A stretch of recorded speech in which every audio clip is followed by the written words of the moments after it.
এই যে আমার হাতে যে ফর্মটি আপনারা এখন দেখতে পাচ্ছেন এটি হলো কৃষক বন্ধুর ভেরিফিকেশন ফর্ম। আর এই ফর্ম আপনাদের সকলকেই সংগ্রহ করতে হবে এবং এই ফর্ম ফিল আপ করে আপনাদেরকে জমা দিতে হবে। তো কিভাবে এই ফর্মটিকে আপনারা ফিল আপ করবেন, কোন জায়গায় কোন তথ্য বসাবেন, সঠিক জায়গায় যদি সঠিক তথ্য না বসান তবে কিন্তু আপনারা কৃষক বন্ধু থেকে বঞ্চিত হতে পারেন। তাই আজকের ভিডিওটি আপনারা প্রথম থেকে শেষ পর্যন্ত দেখবেন এবং কোন জায়গা থেকে এই ফর্মটি সংগ্রহ করতে পারবেন, কোথায় জমা দিবেন এবং আপনারা কারা কারা এই ফর্ম জমা দিতে হবে, এই ফর্মটা কি সকলকেই জমা দিতে হবে, সকল কোয়েশ্চেনের উত্তর কিন্তু আজকের এই ভিডিওতে আপনারা পেয়ে যাবেন।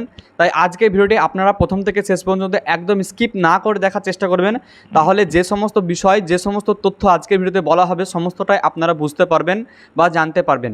তো চলুন এখন ভিডিওর মূল অংশে যাওয়া যাক এবং আপনাদেরকে দেখায় যে কীভাবে আপনারা এই ফর্মটিকে ফিল আপ করতে পারবেন। আপনাদের কাছে একটি ছোট্ট রিকোয়েস্ট রাখবো, যদি এখনও পর্যন্ত আপনারা আমাদের চ্যানেলটিকে সাবস্ক্রাইব না করেন তবে প্লিজ আপনারা আমাদের চ্যানেলটিকে সাবস্ক্রাইব করে নেবেন এবং আমাদের যদি ফেসবুক পেজ থেকে ভিডিওটি দেখে থাকেন তবে প্লিজ আমাদের ফেসবুক পেজটিকে ফলো করে রাখতে ভুলবেন না, কারণ যখনই আমরা এরকম কোনো ইনফরমেটিভ ভিডিও আপলোড করব তো আপনাদের কাছে সবার আগে নোটিফিকেশন চলে যাবে।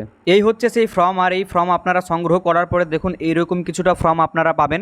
তো আপনাদেরকে প্রথমে কি করতে হবে, দেখুন এই ফর্মটি কিছুটা এরকম দেখতে, এখানে সংযোজনী 1 বা অ্যানেক্সিটি 1 লেখা আছে এবং তারপরে আপনাদেরকে এই যে কোথায় কি লিখতে হবে সেটা এখন বলা হবে। প্রথমে এখানে দেখুন লেখা আছে কৃষক বন্ধু আইডি নাম্বার, যে কৃষক বন্ধু আইডি নাম্বার, এখানে আপনাদেরকে কৃষক বন্ধু যে আইডি নাম্বার সেটি লিখতে হবে। আর এটি আপনারা কোথায় পাবেন, আপনারা খুব সহজেই কিন্তু কৃষক বন্ধু পোর্টালে গিয়ে পেয়ে যাবেন। কীভাবে পাবেন যদি জানতে চান তবে কমেন্ট করে জানান, তাহলে আমরা আপনাদের জন্য একটি নতুন ভিডিও নিয়ে আসবো সে কীভাবে আপনারা আইডি বের করতে পারবেন। এখানে আপনাদের ক্রমিক্স নাম্বার বা সিরিয়াল নাম্বার পেয়ে যাবেন, সেটা যেটা আপনারা কৃষক বন্ধু ওয়েবসাইটেই পেয়ে যাবেন।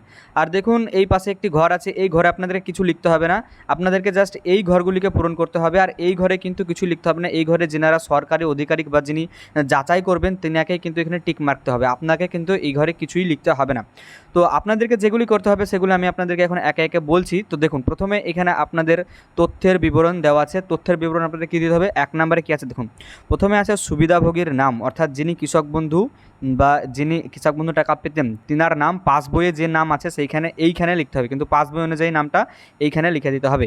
এবং দ্বিতীয়ত কি বলা হয়েছে, পিতা, স্বামী, স্ত্রী অথবা অভিভাবকের নাম, অর্থাৎ যিনি কৃষক বন্ধু তিনার অভিভাবকের নাম যেটি দেওয়া আছে সেটি এখানে লিখতে হবে। যদি পিতার নাম দেওয়া থাকে পিতার নাম, মাতার নাম দেওয়া থাকলে মাতার নাম, অভিভাবকের নাম দেওয়া থাকলে অভিভাবকের নাম এখানে লিখতে হবে। তারপরে 3 নম্বরে বলা হয়েছে ঠিকানা, অর্থাৎ যিনি কৃষক বন্ধু পেতেন তিনার ঠিকানা এখানে লিখে দেবেন, এই ঘরটিতে ঠিকানা লিখে দিতে হবে। এবং ঠিকানার ফরম্যাট এখানে দেওয়া আছে, যেমন দেখুন 3 ক বলে দেওয়া আছে জেলা, এখানে আপনাদের জেলার নাম লিখবেন।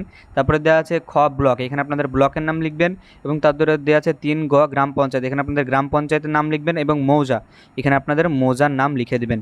এবং তারপরে এখন দেওয়া আছে সুবিধাভোগীর বিবরণ, তো এখন আমরা সুবিধাভোগীর বিবরণ এই নিচের ঘরে দেব।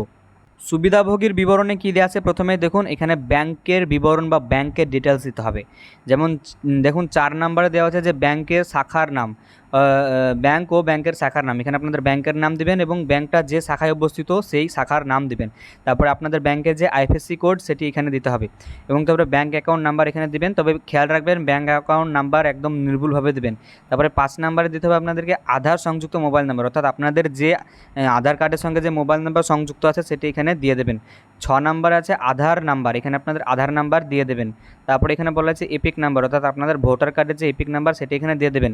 এবং 9 নম্বরে বলা হয়েছে পিএম কিষানের সুবিধাভোগী কিনা, যদি এই বেনিফিশিয়ারি পিএম কিষান পেয়ে থাকেন তবে এখানে আপনারা হ্যাঁ লিখবেন আর না হলে না লিখবেন। তার আগে 8 নম্বরে একটু অপশান আছে যেটি মিস গেছে, যেমন এএসডিডি তালিকাভুক্ত কিনা, যদি আপনারা এই এএসডিডি তালিকাভুক্ত থাকেন তবে এখানে ইয়েস দিবেন, না হলে নো দিবেন বা হ্যাঁ বা না লিখতে পারেন। আর এএসডিডি মানে কি, অর্থাৎ যিনারা মারা গেছেন অথবা কোনো জায়গায় শিফট হয়ে গেছেন অথবা কোনো রকমে ভোটার তালিকা থেকে নাম বাদ গেছে বা তাদের নাম আর ভোটার তালিকায় ওঠা হয়নি, এরকম যদি কেউ হয়ে থাকে তবে এখানে এসডিতে তবেই আপনারা ইয়েস লিখবেন, অন্যথা আপনারা নো লিখবেন। 10 নম্বরে কি বলা হয়েছে, প্রধান পেশা কী, অর্থাৎ যিনি এই যে কৃষক বন্ধু তিনার প্রধান পেশা কী, তো এখানে আপনারা অবশ্যই কৃষি লিখে দেবেন, কারণ তিনি যেহেতু কৃষক বন্ধুর জন্য আবেদন করছেন। এবং 11 নম্বরে কী লেখা আছে, জমির বিবরণ, এখন আপনাদেরকে জমির বিবরণ দিতে হবে। তো জমির বিবরণের প্রথমে কী দেওয়া আছে দেখুন, এখানে জেএল নাম্বার, আপনাদের যে জমির বিবরণের জেএল নাম্বার এখানে আপনারা জেএল নাম্বার লিখে দেবেন। তারপরে খতিয়ান নাম্বার, এখানে আপনাদেরকে খতিয়ান নাম্বার লিখতে হবে। তারপরে দাগ নাম্বার এখানে লিখে দেবেন।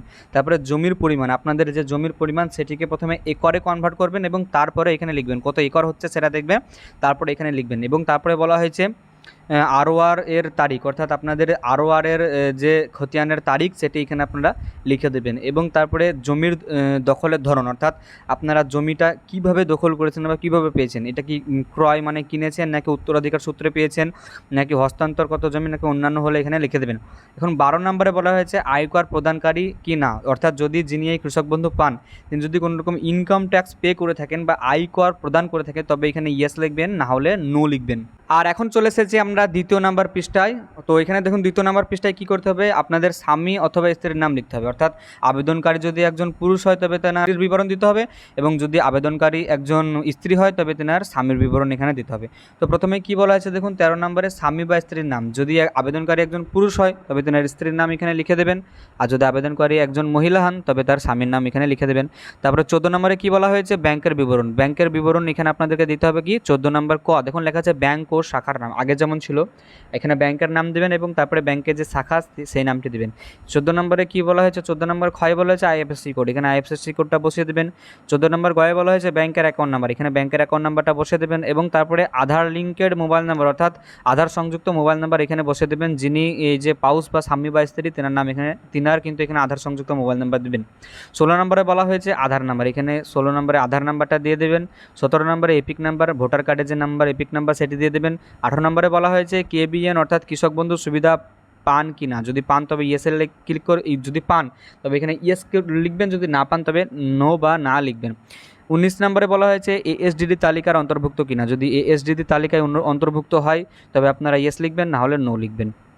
20 নম্বরে বলা হয়েছে পিএম কিষানের সুবিধাভোগী কিনা, যদি পিএম কিষান পান তবে ইয়েস লিখবেন, না হলে নো লিখবেন। 21 নম্বরে বলা হয়েছে প্রধান পেশা কি, অর্থাৎ যিনি এই পাউস অথবা স্বামী বা স্ত্রী বিবরণ যিনি দিলেন তিনার প্রধান পেশা কি এখানে এই ঘরে আপনারা লিখে দেবেন। ব্যাস এরকমভাবে কিন্তু আমাদের ফর্ম ফিল আপ কমপ্লিট হয়ে যাবে, আর কিছু আমাদেরকে লিখতে হবে না।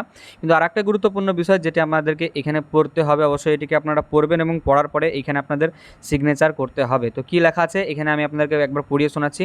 প্রথমে লেখা আছে অঙ্গীকারপত্র, তো এখানে লেখা আছে কি আমি এই মর্মে সজ্ঞানে ঘোষণা করছি যে উপরোক্ত প্রদত্ত সকল তথ্য আমার জ্ঞান ও বিশ্বাস অনুযায়ী সম্পূর্ণ সত্য ও সঠিক।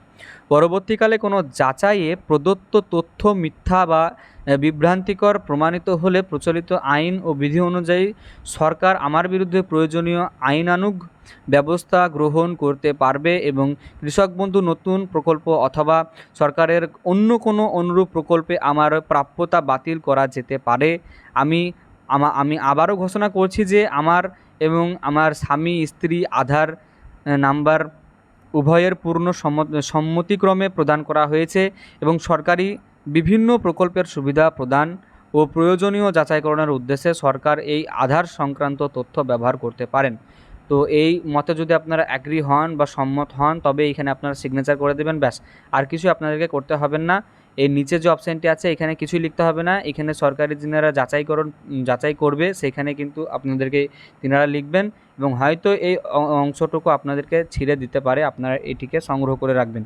তো এই ছিল আজকের ভিডিও, আপনারা ঠিক এরকমভাবেই খুব সহজেই আপনাদের ফর্মটিকে ফিল আপ করে নিতে পারবেন। যদি কোনো রকম ডাউট থেকে থাকে অবশ্যই কমেন্ট করে জানাবেন, আমরা আপনাদেরকে রিপ্লাই দেওয়ার চেষ্টা করব। হ্যাঁ, ভিডিওতে ঠিক যেরকমভাবে দেখানো হলো আপনারা সেরকমভাবেই এই ফর্মটিকে ফিল আপ করতে পারেন। আর এখন আসি যে এই ফর্ম কাদেরকে জমা দিতে হবে। যারা যারা কৃষক বন্ধু টাকা পেতেন তাদেরকেই কিন্তু এই ফর্ম সকলকেই জমা দিতে হবে, কিন্তু যারা যারা পিএম কিষানের টাকা পেতেন তাদেরকে এই ফর্ম জমা দিতে হবে না। ভালো করে বুঝে রাখবেন, যারা যারা কৃষক বন্ধু টাকা পেতেন তারাই শুধুমাত্র এই ফর্মটি জমা দেবেন, কিন্তু যারা যারা পিএম কিষানের টাকা পেতেন তাদের এই ফর্ম জমা দেওয়ার কোনো প্রয়োজন নেই। আপনারা চাইলে জমা দিতে পারেন, কিন্তু এই ফর্ম জমা দেওয়ার জন্য বলা হয়নি। আর এখন আসি এই ফর্ম আপনারা কোথা থেকে সংগ্রহ করবেন এবং কোথায় জমা দেবেন।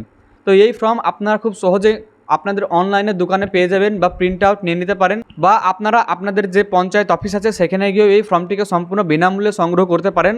প্রত্যেকটা পঞ্চায়েত অফিসে কিন্তু এই ফর্ম দেওয়া হবে এবং এই ফর্ম জমাও নেওয়া হবে পঞ্চায়েত অফিসে, তবে নির্দিষ্ট ডেট বলে দেওয়া হবে। পশ্চিমবঙ্গের নির্দিষ্ট জায়গায় নির্দিষ্ট পঞ্চায়েতে আপনাদের ডেট বলে দেওয়া হবে, আপনারা সেই সময় মতো আপনারা এই ফর্মটিকে জমা দেবেন। আর এই ফর্মের সঙ্গে যে নথিগুলো আপনাদেরকে জমা দিতে হবে আমি সাইডে অথবা ভিডিওর কোনো জায়গায় দিয়ে দেবো, আপনারা দেখে সেই নথিগুলিকে অবশ্যই জেরক্স করে জমা দিয়ে দেবেন। তো কেমন লাগলো আজকের এই সুন্দর ইনফরমেশনটি? যদি আজকের এই ভিডিওটি আপনাদের কাছে একটু ইনফরমেটিভ মনে হয় তবে এই ভিডিওটিকে আপনারা প্রচুর পরিমাণে শেয়ার করবেন, যাতে কোনো কৃষক বন্ধু বা কৃষি এই প্রকল্প থেকে বঞ্চিত না হয়। ভালো থাকবেন, সুস্থ থাকবেন, দেখা হচ্ছে আবারও একটি নতুন আপডেট নিয়ে।